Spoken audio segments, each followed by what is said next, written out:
Dobrý deň, tak ja sa volám Martina a vítajte v mojom korálkovo-kvietkovo-kamienkovom kráľovstve. Som šperkárka. Šperkárka nie priamo z povolania, ale venujem sa tomu už veľmi dlhú dobu, už niekoľko rokov. A tvorím šperky, vlastne to začalo tým, že ja som alergik, milujem náušnice a nevedela som si nájsť v bižutériách nič, čo by mne nerobilo zdravotné problémy. Takže som hľadala materiály, ktoré by teda mne vyhovovali a vedela by som si doladiť šperky k oblečeniu, lebo to ja musím mať.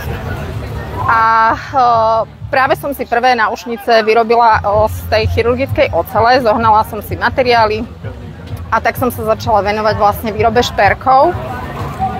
Vyrábam šperky, naozaj si dávam dôraz na kvalitu materiálov, na bezpečnosť, čo sa týka zdravotných záležitostí, aby to bolo bezpečné teda pre alergikov, aby to bolo dostupné pre všetky ženy, takže aj ceny sa snažím nastaviť tak, aby si to naozaj mohol dovoliť každý.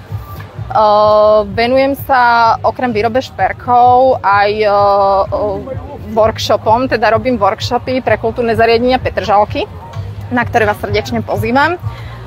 Volá sa to Tvorivý babinec, je to projekt, ktorý beží asi rok a pol a vyrábame rôzne veci. Ženy si oddychnú pri proseku, pri kavičke, dostanú materiál, dostanú všetko, nemusia sa o nič starať.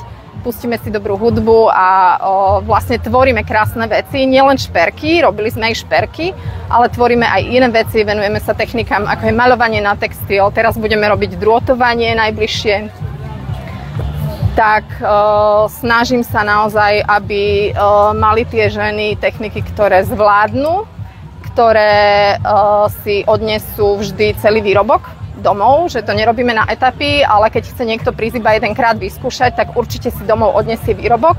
A veľmi sa z toho teším, lebo ženy teraz chodia naozaj a nosia tašky, ktoré si maľovali, nosia šperky, ktoré si vyrobili a chodia v tom aj na workshop, takže to je pre mňa úplne najviac.